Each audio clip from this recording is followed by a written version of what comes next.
ito yun guys, ito yung dinner namin.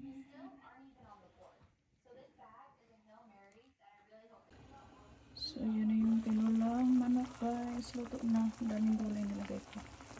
Ayan. Hi guys, so galing pala kami ni Banabel sa grocery store. Bumili kami ng manok at saka cabbage and sayote. So ayan, dumating namin sa bahay, sinipalit ko na yung chicken. Hinati ko siya kasi mag-adobo ako bukas. Yung kalahati is yun ang aking sabaw. So ayan, mag-start na ako magluto. Mainit na kasi yung lagyan ko na siya ng mantika.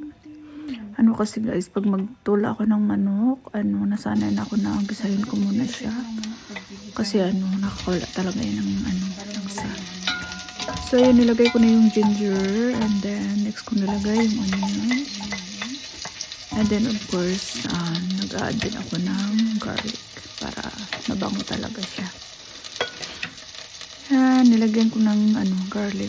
Kasi nakaraang araw gusto ko talaga kumain ng gulay na may sabaw. So, nilagyan ko na yung chicken. At ayan, ukay-ukay lang nag-ayon hindi din. Na siya, may pagka-brown na siya gamay. So,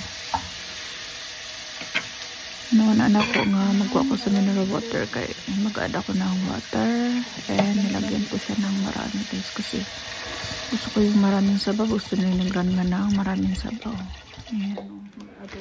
So yung tira pala na yung half na manok is nilagay ko sa plastic kasi ilalagay ko yan sa ref, mag-aadobo ako bukas. Ayan, nahiba ko na yung Chinese cabbage niyan. Then yung sayote na isipan ko na hindi ko na lang siya ubusin. Yung isa na lang ang aking balatan. Para sa sunod na magluto ang sabaw may sayote. So ayan, bilisang luto lang yan guys kasi gutom na si Bana. Nagutom na po ko. Panihapon naman na guys. So ayan, akong gi-check kung luto na ba ang manok.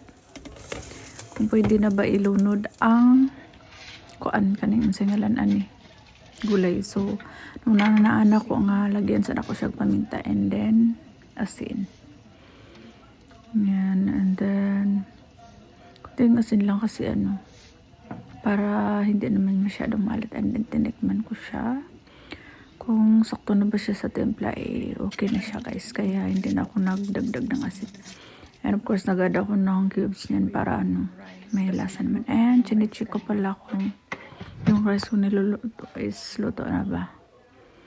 Ayan, luto na pala yung aking sinaing. And then, chinicheck ko soon, luto na yung manok. So, nilagay ko na yung sayote. Ayan.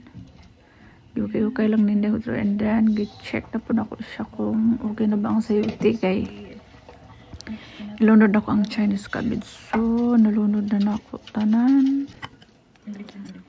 Namigid ang sabaw guys na tinulang manok pagdaghang gulay. Gulay is life. Ako pa naman kay naanad na og kaon og gulay. Munang magluyad yun ko basta kada kaon walay sabaw na gulay. So, ayan, nilagay ko na yung pang last na spinach. Nag-add ako ng kunti lang magic sarap guys. Yung pangpalasa lang talaga. Kunti lang. Hindi ko yan inubos. Kasi may asin na tas magdagdag pa ng magic sarap. Kunti lang yun, hindi ko inubos. So ayan, ukay lang ninday. Hangtod na maluto na siya. So luto na siya guys. Nalamin na kay ikaon. So ayan, nagdali-dali na kukukada nagkanon. And then ayan, ready na siya guys. Manihapon ta ninyo. Mauna ako ang dinner. Bye! Happy Sunday everyone and God bless us all.